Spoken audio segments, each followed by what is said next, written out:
جب محرم کا مہینہ آتا ہے تو دلوں کے اندر جذبہ شہادت موزن ہوتا ہے اور اس شہادت عظمیٰ کی یاد تازہ ہو جاتی ہے اور وہ قربانیاں سامنے آ جاتی ہے جن کی گواہی آج بھی کربلا کی تپتی ہوئی ریت کے ذرے دے رہے ہیں۔ مختصر سا قافلہ ہے اور اس قافلے کا رہنما وہ ہے جسے دیکھ کر سید عالم صلی اللہ علیہ وآلہ وسلم فرمایا کرتے تھے کہ مجھے حسین سے جنت کی خوشبو آتی ہے۔ ایک دن سیدنا فاروق اعظم رضی اللہ تعالیٰ عنہ دربار رسالت میں حاضر ہوئے۔ دیکھا کہ شہزادہ حسین حضور علیہ السلام کی مبارک کاندھوں پر سوار ہیں۔ فاروق اعظم نے کہا، نعم المرکب، کتنی اچھی سواری ہے۔ یہ سن کر حضور علیہ السلام نے فرمایا، نعم الراکب، سوار بھی کتنا اچھا ہے۔ کربلا کے اس عظیم شہید کی فضیلت میں ایک اور حدیث سنیے۔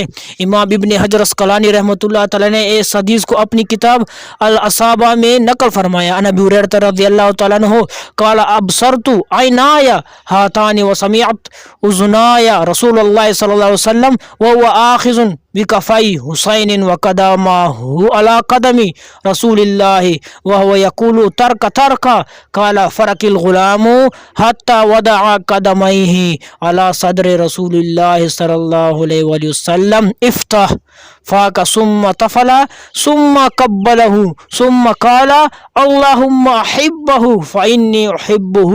ابو ہریرہ رضی اللہ تعالیٰ فرماتے ہیں، میری ان آنکھوں نے دیکھا اور کانوں نے سنا کہ حضور صلی اللہ علیہ وسلم حضرت حسین علیہ السلام کے ہاتھوں کو پکڑے ہوئے تھے اور حسین رضی اللہ تعالیٰ نے پاؤں حضور صلی اللہ علیہ وسلم کے پاؤں پر رکھے تھے اور رسول اللہ صلی اللہ علیہ وسلم فرما رہے تھے، اے ننھے قدموں والے چڑھ آ چڑھ آ۔ چنانچہ شہزادہ حسین جس میں اطہر پر چڑھنے لگے، یہاں تک کہ اپنے قدم حضور علیہ السلام کے سینے پر رکھ دیے۔ پس حضور صلی اللہ علیہ وآلہ وسلم نے فرمایا، منہ کھول۔ پھر آپ نے لعاب دہن ڈالا اور منہ چوم لیا، پھر کہا، اے اللہ اسے محبوب رکھ کیونکہ میں اسے محبوب رکھتا ہوں۔ آپ اندازہ فرمائیں جس کی تربیت رسول سرور عالم صلی اللہ علیہ وسلم کی گود مبارک میں ہو، جس کے منہ میں مصطفیٰ علیہ التحیات والصلاۃ والسلام کا لعاب دہن ہو، اس کی شان کا اندازہ کون کر سکتا ہے۔ تربیت کا یہ عالم تھا کہ ایک مرتبہ زکوٰۃ کی کھجوروں کا ٹوکرا رکھا تھا۔ شہزادہ حسین کے بچپن کا زمانہ تھا۔ ایک کھجور اٹھا کر منہ میں رکھ لی تو حضور علیہ الصلوۃ والسلام نے فوراً انگلی ڈال کر کھجور نکال دی اور فرمایا، کخ کخ چی چی، یعنی ناپاک ہے، مت کا، کیونکہ زکوٰۃ کا مال سادات پر حرام ہے۔ حضرت امام حسین 7 سال 7 ماہ اور 7 دن تک حضور علیہ الصلوۃ والسلام کے شائع شفقت میں رہے۔ اس تربیت نے آپ کو علم و فضل، شجاعت، سخاوت، ہمت و رافت، تقوی، طہارت، زہد و ورع کی مکمل تصویر بنا دیا۔ یہاں میں صرف آپ کی شفقت و مہربانی کا ایک واقعہ بیان کرتا ہوں۔ ایک دن آپ کے ہاں چند معزز مہمانوں کی دعوت تھی۔ ایک غلام نے ایک کانے کا قیمتی برتن لاپرواہی میں توڑ دیا۔ آپ نے اس کی طرف غصہ سے دیکھا۔ وہ غلام قرآن کریم کا عالم تھا۔ اس نے فوراً یہ آیت پڑھی، والکاظمین الغیظ، مومن غصہ کو پی جانے والے ہیں۔ یہ سن کر امام حسین رضی اللہ عنہ نے فرمایا، قظمت غیظی، میں نے غصے کو پی لیا۔ پھر اس غلام نے آیت کا اگلا حصہ تلاوت کیا، والعافین عن الناس، اور لوگوں کو معاف کرنے والے۔ آپ نے فرمایا، عفوت عنک، میں نے تجھے معاف کر دیا۔ غلام نے آیت پوری کرتے ہوئے فرمایا، پڑھا، واللہ یحب المحسنین، اور اللہ احسان کرنے والوں کو پسند کرتا ہے۔ آپ نے فرمایا، میں نے تجھے اللہ کے لیے آزاد کر دیا۔ امام حسین نے آنکھیں کھولی تو رسول خدا کی نمازیں، علی المرتضیٰ کے سجدے اور فاطمہ الزہرا کی تلاوت سامنے تھی۔ پھر ساری عمر اسی ذوق میں کٹی، حتیٰ کہ تیروں کی بارشیں، نیزوں کی انیاں اور تلواروں کی داریں بھی اس سر کو برگائے اس دی میں جھکنے سے باز نہ رکھ سکے۔ لگا دی میرے محبوب نے ایسی لگن مجھ کو، لگا دی ہے میرے محبوب نے ایسی لگن مجھ کو، گزاروں گا اسی لذت میں باقی کی عمر اپنی۔ امام علی مقام رضی اللہ عنہ کی پیدائش کے ساتھ ہی ان کی شہادت کی خبر مشہور ہو چکی تھی۔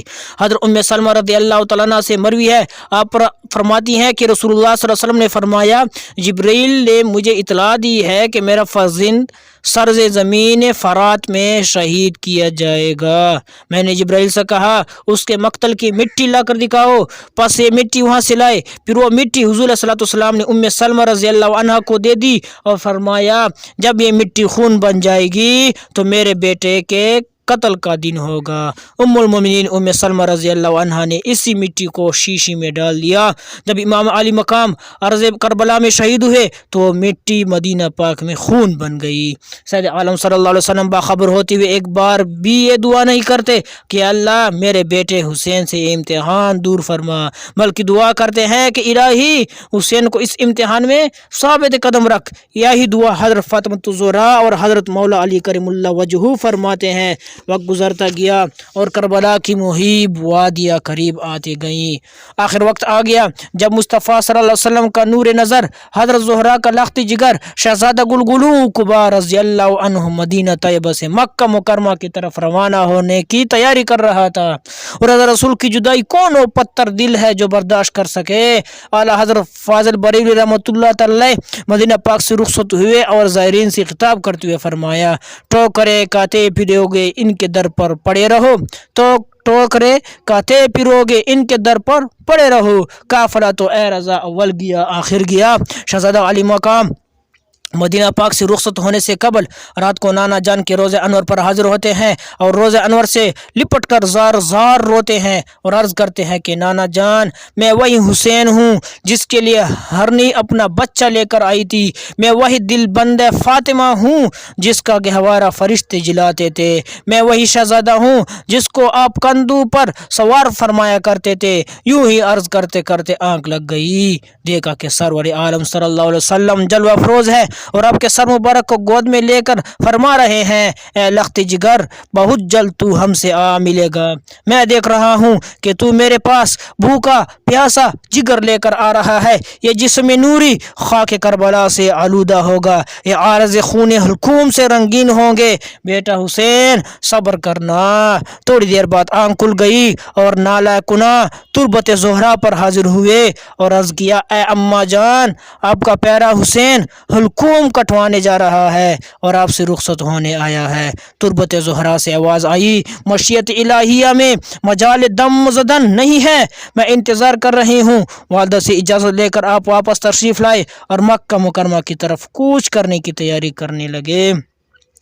فرزند پیغمبر کا مدینے سے سفر ہے، سعادات کی بستی کے اجڑنے کی خبر ہے، گلرو صفت چمن دہر سے جانے کو چلے ہیں، گھر چھوڑ کے جنگل کو بسانے لگے ہیں۔ رات کی تاریکی چھا چکی تھی، ہر طرف خاموشی ہی خاموشی تھی۔ یہ وہی مدینہ ہے جہاں نانا جان کی کندھوں پر کھیلا کرتے تھے۔ نیرنگی تقدیر ہے، 27 رجب 60 ہجری ہے۔ اسی رات کو حضور صلی اللہ علیہ وسلم معراج پر تشریف لے گئے اور یہی تاریخ حضرت امام حسین علیہ السلام کے سفر کی ہے، اور یہ کربلا کی معراج شہادت عظمیٰ کی معراج ہے۔ مکہ پہنچ کر آپ نے شعب ابو طالب میں قیام فرمایا۔ یہ وہی مقام ہے جہاں سرور کائنات صلی اللہ علیہ وآلہ وسلم اس وقت مقیم رہے جب قریش مکہ نے آپ سے بائیکاٹ کیا تھا۔ تمام صحابہ خوش ہیں کہ نواز رسول ہم میں تشریف لائیں گے، مگر قدرت کو کچھ اور ہی منظور تھا۔ کوفہ والوں نے مسلسل خطوط لکھے۔ ان خطوط کا مضمون ابن خلدون نے ان الفاظ میں لکھا ہے، ہم آپ پر کوئی امام نہیں، اب ہم پر کوئی امام نہیں، آپ آئیے تاکہ آپ کے ذریعے اللہ تعالیٰ ہمیں حق پر جمع کر دے۔ اگرچہ نعمان گورنر کوفہ جو تھا شاہی محل میں ہے، مگر اس کے ساتھ نہ تو ہم شریک جمعہ ہوتے ہیں اور نہ شریک عید۔ اگر ہم کو یہ معلوم ہو جائے کہ آپ تشریف لائیں گے تو ہم اس کو اس طرح نکال دیں تو وہ شام میں ہی جا کر دم لے گا۔ سینکڑوں چٹھیاں آپ کے پاس پہنچ رہی تھی۔ ادھر مکہ مکرمہ کے اکابر صحابہ عبداللہ بن عباس، عبداللہ بن زبیر، عبداللہ بن عمر اور عمر بن عبد الرحمن رضی اللہ عنہم عرض کر رہے تھے، ہم نے سنا ہے آپ عراق جا رہے ہیں، ہم یقین ہے کہ جن لوگوں نے آپ کو خطوط لکھے ہیں وہی آپ سے لڑیں گے۔ بلکہ عبداللہ بن عمر رضی اللہ تعالی عنہم ماں نے آپ کو گلے لگا کر نہایت دردمندانہ مشورہ عرض کیا، اگر آپ حجاز میں رہ کر حصول خلافت کی کوشش کریں تو ہم سب بیعت کریں گے اور آپ کی مدد کریں گے اور آپ کے خیر خواہ رہیں گے۔ اس اسلام میں کوفہ والوں کے اور پیغام آئے تو آپ نے صحابہ سے مشورہ کیا، یہ بہتر ہوئی کہ پہلے حضرت مسلم بن عقیل کو کوفہ بھیجا جائے، وہ جا کر وہاں کے حالات لکھیں۔ جاتی و دفع مسلم حضرت مسلم بن عقیل اپنے دو معصوم بچوں محمد ابراہیم کو بھی ساتھ لے گئے۔ جب امام مسلم نے کوفہ کی سرزمین پر قدم رکھا تو اہل کوفہ نے شاندار استقبال کیا اور صرف ایک ہی دن میں 40,000 آدمی بیت میں داخل ہو گئے۔ کوفہ کے گورنر نعمان بن بشیر نے بھی کوئی تعارض نہ کیا۔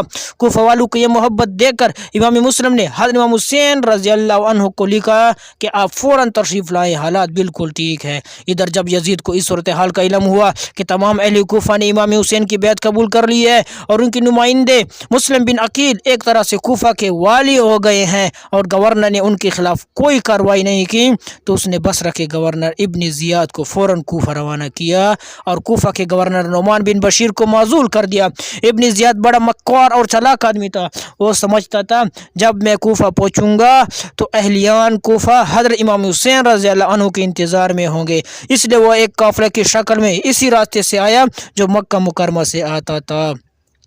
ابن زیاد شام کے وقت شہر میں داخل ہوا۔ اس نے اپنا منہ چھپا رکھا تھا۔ لوگوں نے سمجھا کہ حضرت امام حسین علیہ السلام تشریف لے آئے ہیں اور بلا تعمل خوشی سے نعرے لگاتے ہوئے ابن زیاد کے ساتھ ہو لیے۔ خوشی میں کسی نے یہ نہ دیکھا کہ ہم کس کے نعرے لگا رہے ہیں۔ ابن زیاد تیزی سے قلعہ کے دروازے پر پہنچا اور فوراً اندر داخل ہو گیا اور قلعے کی دیوار پر کھڑے ہو کر چہرے سے نقاب الٹ دیا۔ کوفہ والوں کو اپنی غلطی کا احساس ہوا۔ ابن زیاد نے فوراً اعلان کیا کہ اے کوفہ والو، تم نے مسلم بن عقیل کی بیعت کر کے ہمارے غضب کو دعوت دی ہے۔ صبح سورج طلوع ہوتے ہی تمہارے مکانات جلا دیے جائیں گے، تمہاری گردنوں پر ہماری تلواریں لہراتی نظر آئیں گی۔ بہتر یہی ہے کہ طلوع فجر سے پہلے پہلے مسلم بن عقیل کی بیعت توڑ دو، ورنہ تمہاری جان، مال اور اولاد کوئی چیز بھی مجھ سے بچ نہ سکے گی۔